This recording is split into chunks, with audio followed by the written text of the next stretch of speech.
Good morning students. आज फिर से हम संस्कृत वर्णमाला का दूसरा भाग व्यंजन वर्ण को लेकर उपस्थित हैं।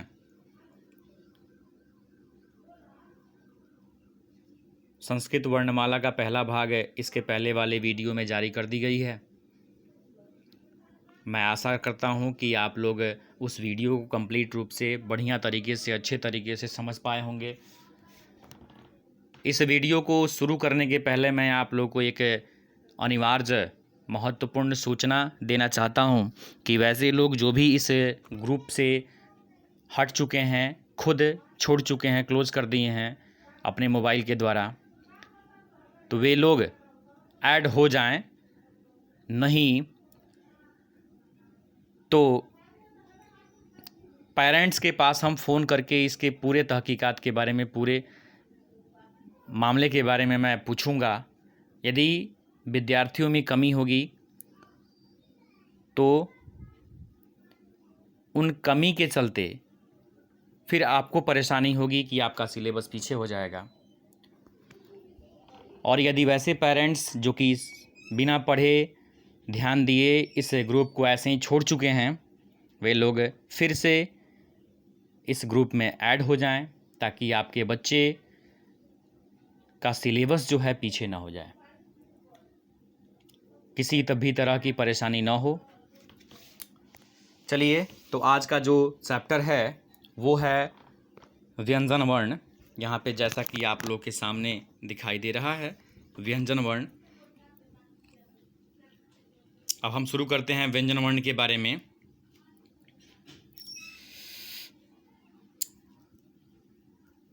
संस्कृत में कुल मिलाकर के व्यंजन वर्ण कितने होते हैं? 33 होते हैं। यहाँ पे दिया गया है 33 होते हैं। ये सभी व्यंजन वर्ण मूल रूप से हलंत होते हैं। हलंत का अर्थ आप लोगों को बता दिया गया है, यहाँ पे समझाया गया है।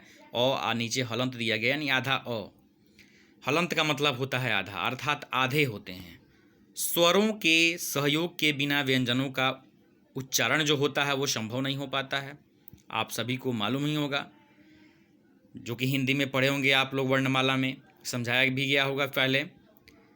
फिर यहाँ पे दिया गया है जिस व्यंजन को जिस स्वर का साथ मिलता है वह व्यंजन वैसा ही रूप धारण कर लेता है।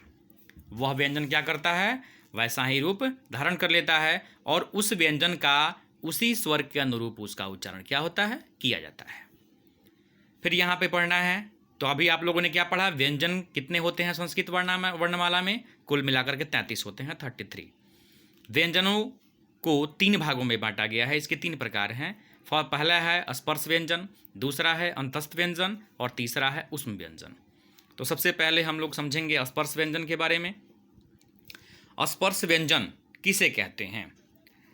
तो जिनका उच्चारण करते समय हमारी जीभ मुख से अलग स्थानों को स्पर्श करती है। मुख से, मुख के अलग स्थानों को, इनका उच्चारण करते समय हमारी जीभ जो है, जिह्वा जो है, मुख के अलग स्थानों को स्पर्श करती है। यानी अलग अलग स्थान जब स्पर्श होंगे तो उसको हम लोग बोलेंगे स्पर्श व्यंजन।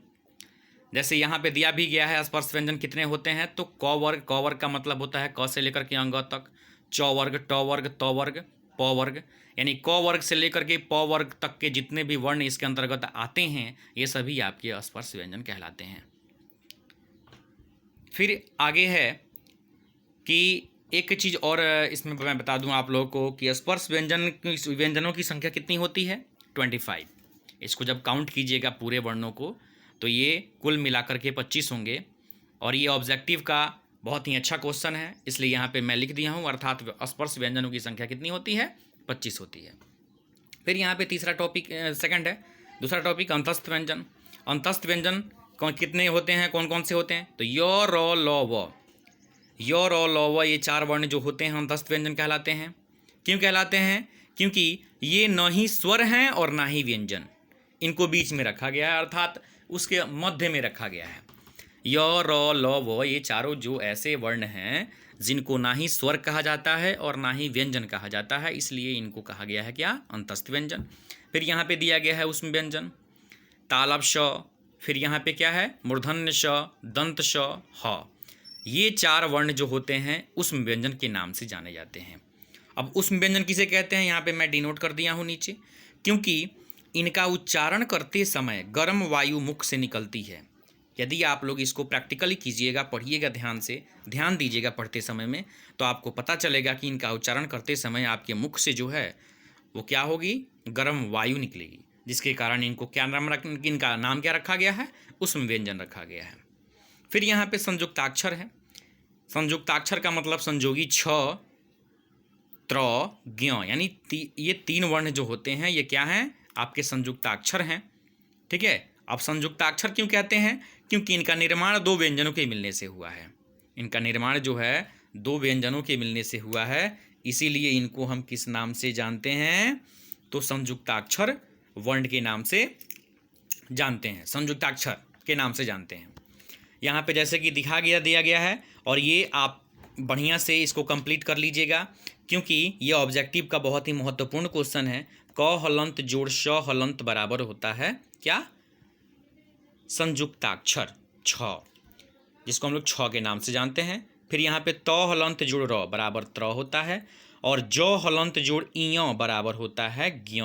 अब ध्यान दीजिएगा, इसको ज्ञ भी हम लोग नहीं पढ़ते हैं। अगर शुद्ध उच्चारण करना चाहें तो ज हलंत जोड़ इय बराबर होता है ज्ञ। क्या होता है, ज्ञ। जैसे कि इसका मैं साक्षात उदाहरण एक दे देना चाहता हूँ आप लोगों के सामने, ताकि आप लोगों को भी स्पष्ट हो जाएगा। आप लोग जो भी पूजा करते होंगे या पूजा जब होगी आप लोग के यहाँ, तो ध्यान दीजिएगा, जो पंडित होते हैं, पंडित जी लोग जब बोलते हैं लोग यज्ञ, यज्ञ कोई नहीं बोलते हैं, यज्ञ कोई नहीं बोलते हैं, कभी भी उसको बोला जाता है, क्या बोला जाता है, यज्ञ बोला जाता है। क्या बोला जाता है, यज्ञ, यज्ञ बोला जाता है। किसको बोला जाता है, मैं लिख के आप लोग को बता देना चाहता हूँ कि य, और फिर यहाँ पे क्या होता है, इसको ज्ञ बोलते हैं। क्या बोलते हैं, ज्ञ, जिसको हम लोग यज्ञ के नाम से जानते हैं। यज्ञ इसका उच्चारण कभी नहीं होता है। फिर यहाँ पे लास्ट में है अनुस्वार, विसर्ग, अर्ध विसर्ग, यम, आयोगवाह। ठीक है। अब ये जो हैं अनुस्वार, विसर्ग, अर्ध विसर्ग, यम, आयोगवाह कहे जाते हैं। आयोगवाह किसे कहते हैं, तो अनुस्वार को कहते हैं, विसर्ग को कहते हैं, अर्ध विसर्ग को कहते हैं, यम को कहते हैं। आप लोग को ये भी मैं बता दूं कि अर्ध विसर्ग और यम आप लोग को नहीं पढ़ना है, ये सभी 9th और 10th 11th का चीज़ है। यहाँ पे अनुस्वार और विसर्ग के बारे में यहाँ पे डिनोट हम कर दिए हैं कि अनुस्वार क्या है, विसर्ग क्या है, कैसे हम लोग डिनोट करते हैं। और यहीं पे आप लोग का व्यंजन वर्ण जो है समाप्त होता है। मैं आशा करता हूँ कि यह जो पाठ जो है आप लोग को भली भांति अच्छे तरीके से समझ में आया होगा। यदि नहीं समझ में आया हो, कहीं भी किसी भी प्रकार की त्रुटि हो, कमी हो, ऐसा लग रहा हो कि मुझे समझ नहीं आया है, तो बेहिचक आप लोग कमेंट कर सकते हैं, बता सकते हैं हमको। फिर से इस चैप्टर को मैं दोहरा दूंगा, समझा दूंगा आप लोगों को। और फिर से एक बार मैं बता देना चाहता हूँ कि वैसे लोग जो लोग ग्रुप में शामिल नहीं हुए हैं, वे लोग कृपया कॉल करें मेरे नंबर पे कॉल करके और अपना व्हाट्सएप नंबर दे दें, ताकि हम आपको ग्रुप में ऐड कर दें, ताकि आपको किसी भी तरह की परेशानी ना हो, आप अच्छे तरीके से सिलसिलेवार ढंग से पढ़ लें। आज का पाठ यहीं पे ख़त्म किया जा रहा है। फिर अगला पाठ लेकर के कल मैं उपस्थित रहूँगा। तब तक के लिए धन्यवाद।